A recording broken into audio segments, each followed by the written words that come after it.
Mon père, que s'est-il passé après l'année de la tristesse? Vers où le prophète, que la paix et le salut d'Allah soient sur lui, s'est-il dirigé afin de chercher de nouveaux horizons pour la prédication? Après la mort de son oncle, Abu Talib, et de son épouse Khadija, qu'Allah les agrée, les persécutions des Kouraïchites contre le prophète, que la paix et le salut d'Allah soient sur lui, s'intensifièrent. Malgré cela, il ne cessa pas d'appeler les gens à adorer Allah seul.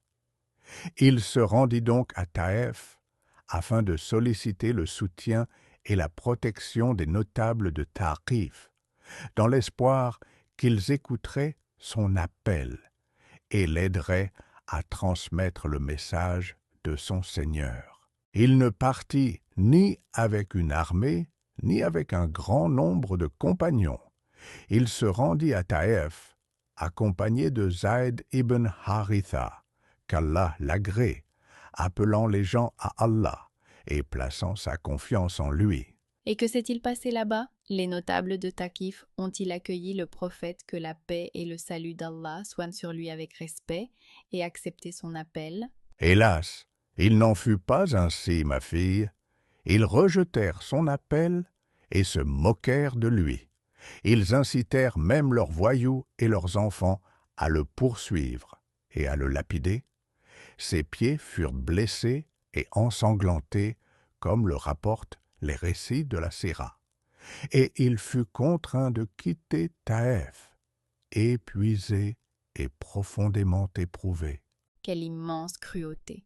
Comment le prophète, que la paix et le salut d'Allah soient sur lui, a-t-il pu supporter cette nouvelle épreuve, alors qu'il venait de traverser l'année de la tristesse? C'est alors qu'apparurent la grandeur de sa patience, sa confiance en Allah et l'immensité de sa miséricorde.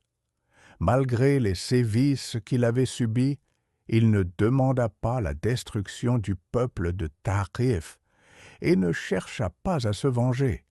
Il continua plutôt à espérer leur guider. Il est rapporté dans un hadith authentique que l'ange des montagnes vint à lui, après que Jibril, que la paix et le salut d'Allah soient sur lui, l'eut envoyé. Il lui proposa de faire s'effondrer sur les habitants de la Mecque les deux grandes montagnes, s'il le souhaitait. Le prophète, que la paix et le salut d'Allah soient sur lui, répondit: J'espère plutôt qu'Allah fera sortir de leurs reins des gens qui adoreront Allah seul, sans rien lui associer. Allah est vraiment le plus grand. Quelle immense miséricorde! Il pardonna à des gens qui lui avaient fait du mal et espéra que leurs descendants adoreraient Allah seul. Oui, ma fille, le prophète, que la paix et le salut d'Allah soient sur lui, ne regardait pas seulement la souffrance du moment, il espérait la guider des générations futures.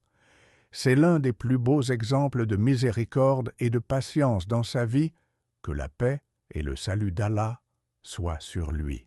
Parmi les invocations devenues célèbres dans les récits de Sira, on rapporte qu'il s'adressa à son Seigneur en disant: Ô Allah, c'est à toi que je me plains de ma faiblesse, de mon manque de ressources et du mépris que les gens me témoignent. Ô le plus miséricordieux des miséricordieux, tu es le Seigneur des faibles, et tu es mon Seigneur.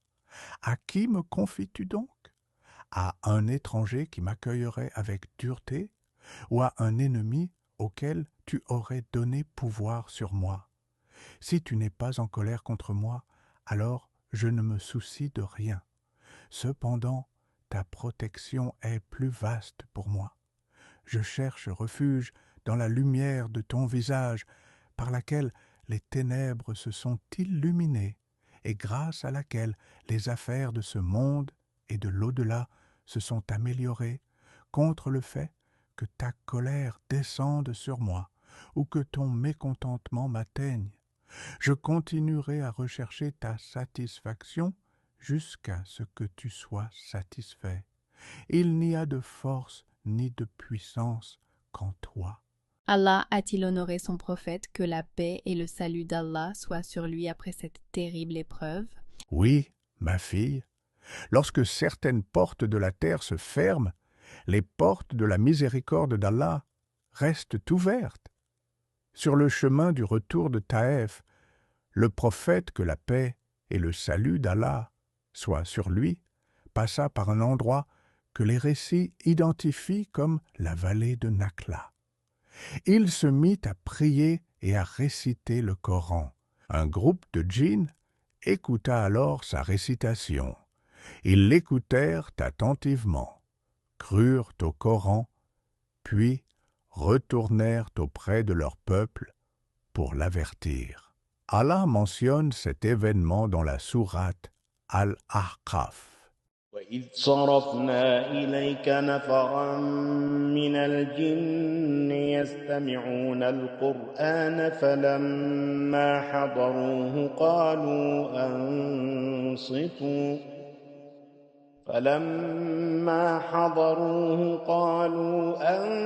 أنصتوا فلما قضي ولوا إلى قومهم منذرين قالوا يا قومنا إنا سمعنا كتابا أنزل من بعد موسى مصدقا لما بين يديه يهدي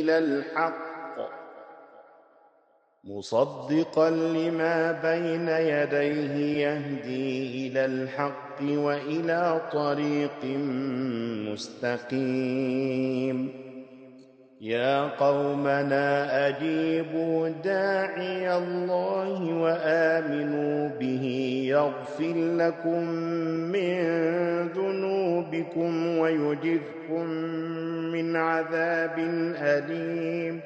Et lorsque nous dirigeâmes vers toi un groupe de djinns afin qu'ils écoutent le Coran, lorsqu'ils y assistèrent, ils se dirent « Écoutez en silence ». Puis, lorsque la récitation fut achevée, ils retournèrent auprès de leur peuple en avertisseurs. Ils dirent « Ô notre peuple, nous avons écouté un livre révélé après Moïse, confirmant les écritures qui l'ont précédé. Il guide vers la vérité et vers un chemin droit. Ô notre peuple, répondez à celui qui appelle à Allah et croyez en lui. Allah vous pardonnera une partie de vos péchés et vous protégera contre un châtiment douloureux. » Quel verset magnifique! Les habitants de Taïf rejetèrent son appel, mais Allah lui fit rencontrer des créatures qui écoutèrent le Coran et crurent en lui. Oui, cela nous enseigne que le prédicateur ne doit pas mesurer la réussite de son appel uniquement à la réaction de ceux qui le rejettent. Allah peut ouvrir les cœurs là où personne ne s'y attend. Le Coran évoque-t-il également cet événement dans une autre sourate? Oui, ma fille. La sourate Al-Jinn rapporte également les paroles de ces djinns après avoir entendu le Coran. Allah dit بسم الله الرحمن الرحيم قل أوحي إلي أنه استمع نفر من الجن فقالوا إنا سمعنا قرآنا عجبا يهدي إلى الرشد فآمنا به ولن نشرك بربنا أحدا وأنه تعالى جد ربنا ما اتخذ صاحبة ولا ولدا وأنه كان يقول سفيهنا على الله شططا وأنا ظننا أن لن تقول الإنس والجن على الله كذبا وأنه كان رجال من الإنس يعوذون برجال من الجن فزادوهم رهقا. Il m'a été révélé qu'un groupe de djinns a prêté l'oreille, puis a dit Nous avons certes entendu une récitation merveilleuse. Elle guide vers la droiture. Nous y avons cru, et nous n'associerons jamais personne à notre Seigneur. La majesté de notre Seigneur est sublime, il ne s'est attribué ni épouse ni enfant. L'insensé parmi nous disait des extravagances au sujet d'Allah. Nous pensions que ni les humains ni les djinns ne diraient de mensonges au sujet d'Allah. Certains hommes parmi les humains cherchaient refuge auprès de certains djinns, mais ceux-ci ne firent qu'accroître leur égarement et leur détresse. Quel verset magnifique! Les djinns déclarèrent leur foi dans le Coran, proclamèrent qu'Allah est exempt de tout associé, d'une épouse et d'un enfant, et rejetèrent les fausses paroles qui lui étaient attribuées. Oui, ma fille, le Coran les conduisit vers la droiture et le monothéisme, et les amena à revoir les croyances erronées qu'ils avaient auparavant. Ils reconnurent également que chercher refuge auprès des djinns ne fait qu'accroître la peur, le trouble et l'égarement de l'être humain. Le voyage à Taïf ne fut donc pas la fin de la prédication, malgré toute la douleur qu'il comporta. Tu as raison, Maria. Le voyage à Taïf fut une étape douloureuse, mais il porta aussi les signes de la miséricorde d'Allah. Le prophète, que la paix et le salut d'Allah soient sur lui, continua à appeler à Allah avec patience et sagesse, sans permettre à la souffrance de remplir son cœur de haine ou de désespoir. J'ai compris que le croyant ne doit pas désespérer lorsque certaines portes se ferment, car Allah est capable de lui en ouvrir d'autres. C'est là la leçon, ma fille, la patience dans l'épreuve, la miséricorde envers ceux qui nous font du mal, et la confiance dans le fait que la guidée appartient à Allah.